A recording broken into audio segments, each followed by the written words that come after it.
What I always like to do is give a bit of a background on who I am and why I became a naturopathic doctor. So much like you, I kind of went through my own weight loss journey. You can probably see it better on the screen here, but when I was in grade 7, grade 8, I had put on about 160 pounds, and it was just all fat. And it wasn't until grade 9 where you enter into the pressures of high school and meeting boys and needing to be accepted that I decided that was going to be when I was going to sort of change my life. And by this time I was overweight, I had acne and braces and all that, so I was the epitome, geek.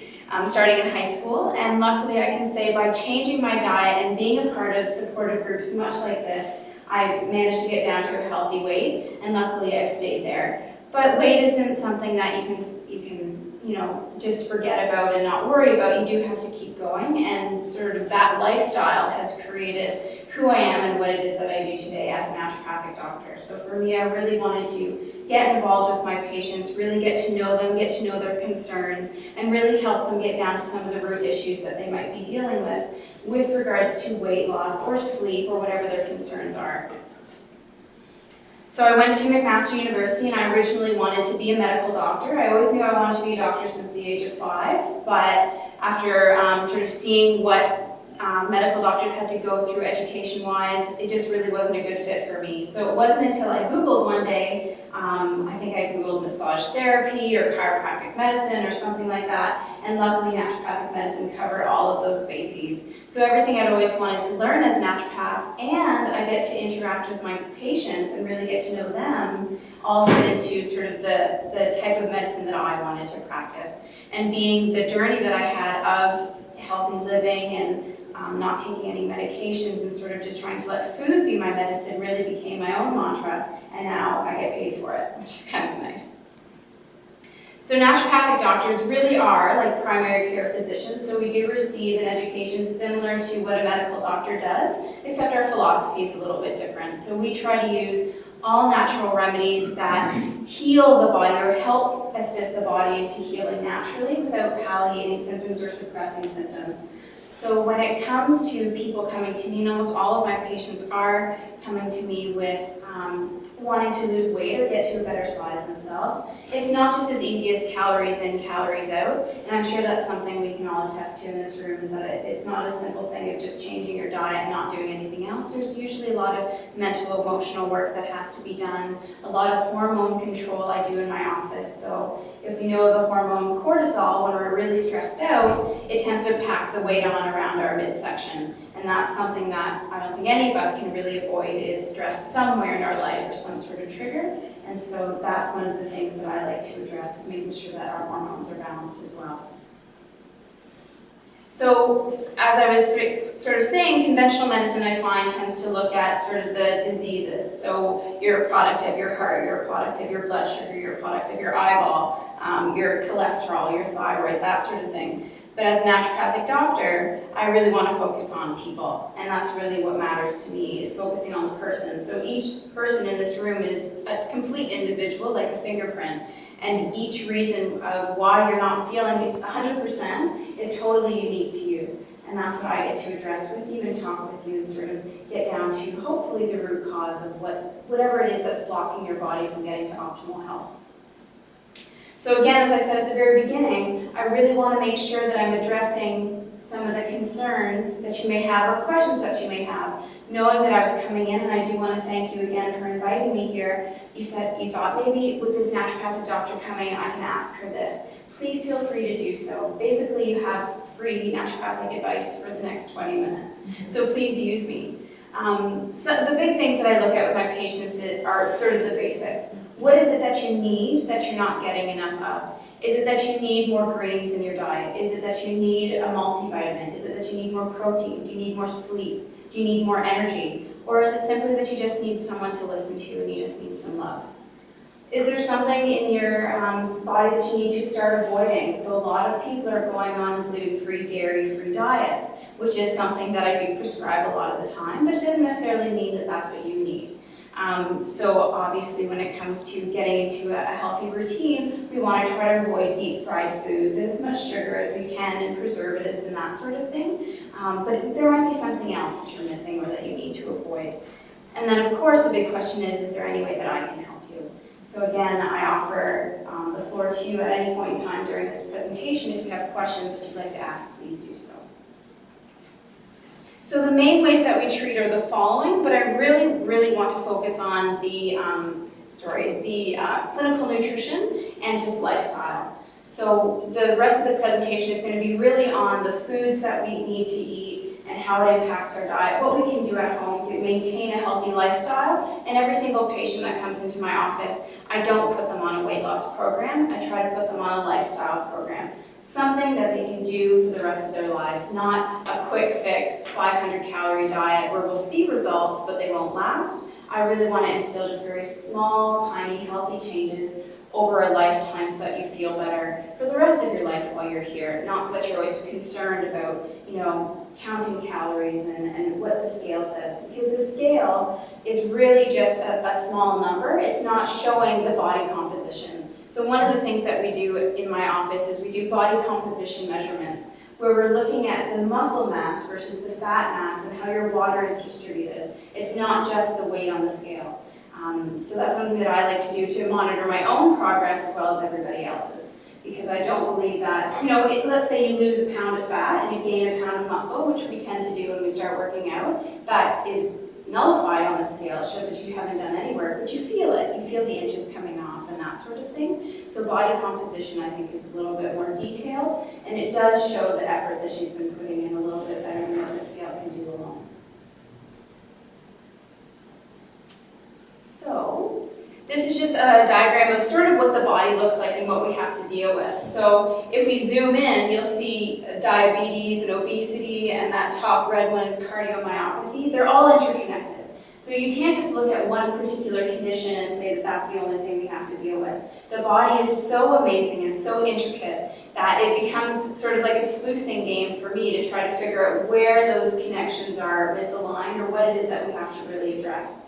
And so as a naturopathic doctor, because I get a minimum of a half an hour with my patients, I really get to know them, get to know things outside of their complaints, their lifestyle, their sleep, their energy levels, what they like to do, what their hobbies are, what makes them tick. And it's those unique individual personality traits that you all have that will make the healing process a little bit easier for me. And it's just as complicated as when we look at this big map on a grand scale. So again, how does naturopathic medicine accomplish these goals? Well, we're really just trying to reestablish health. We're really just trying to nourish your body and provide your body with anything that is missing, regardless of what that is. If it's a greens, if it's protein, if it's something to promote energy, if it's something to protect stress, any of those things matter. So again, the focus of today is nutrition, lifestyle counseling, and supplementation. And that's usually where a lot of people have a lot of questions. Just with regards to what supplements am I taking? Am I taking the right things? Am I getting the most bang for my buck? And again, please interrupt me at any point in time. So this chart here is basically the first thing that I give to my patients, and it lists everything that I'd like you to take. Ultimately, what you're looking at is just any foods that are in the periphery of the grocery store that aren't being made by man or coming out of a frozen box. And it's just really focusing on just those basic nutrients that come from the earth. Usually, a patient yesterday actually came in and said, I was afraid you were going to put me on a vegan diet because that's what you guys do. And that's not actually the case. I really like my patients to make sure that they're getting enough protein. And especially after a workout, if you want to get a nice, lean, toned frame, you have about a 15 to 25 minute window in which to consume protein to give your muscles that juice that they need to get nice and plump, to prevent soreness and that sort of thing. And that's another thing that I like to talk about is nutrient timing. So that's a big aspect of making sure that we're getting the right things in at the right time at the right doses. So basically everything on this list, and as I said, if you just shop around the periphery or go to farmers markets and make your own foods, you're doing amazing. Much more amazing than about 95% of the population.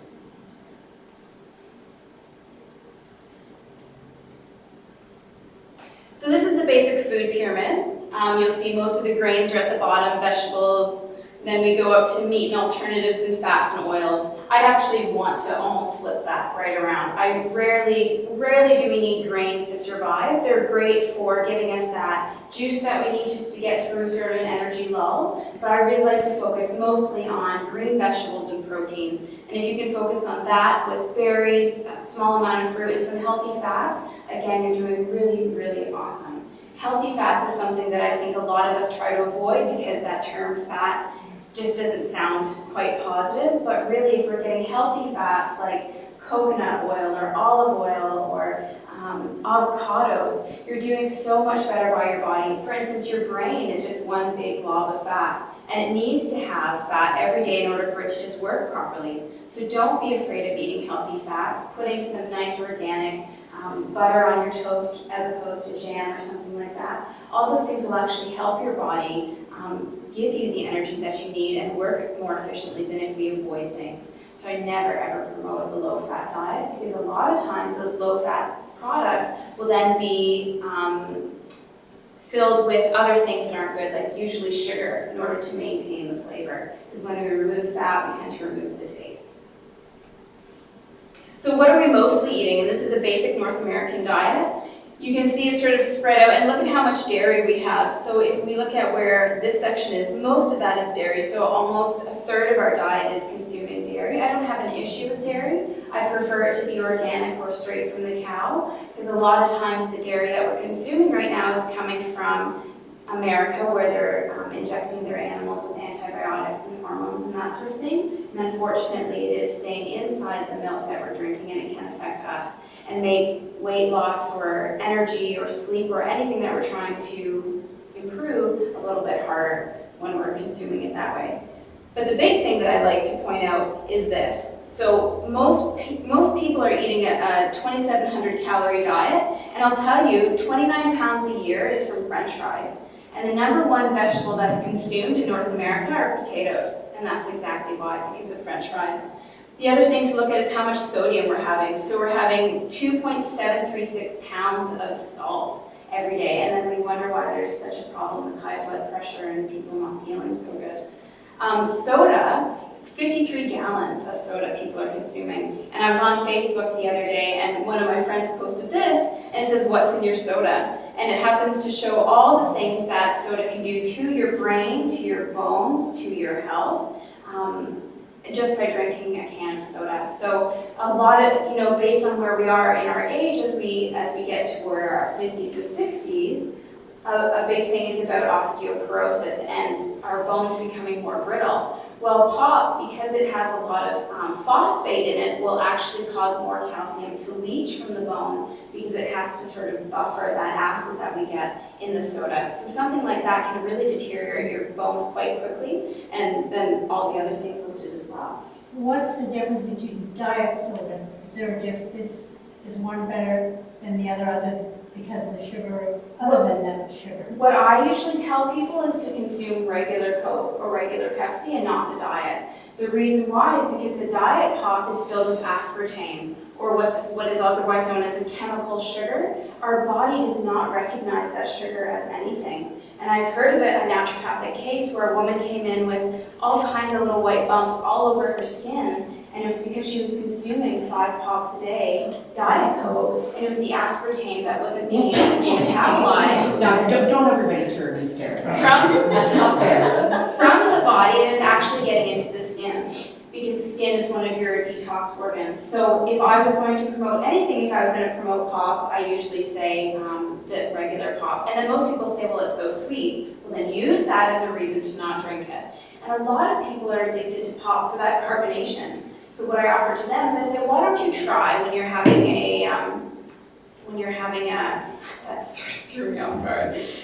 When you're having a craving for pop, to try carbonated water and see if maybe that's what it is that you're craving, or is it the cold carbonation that you're craving, or is it the sugar? If it is the sugar, then try to find something that gives you that sweet taste, but isn't a full can of pop, because there is quite a large amount of sugar in there. Any other questions? So is stevia, we were talking about Yeah. stevia. Stevia is a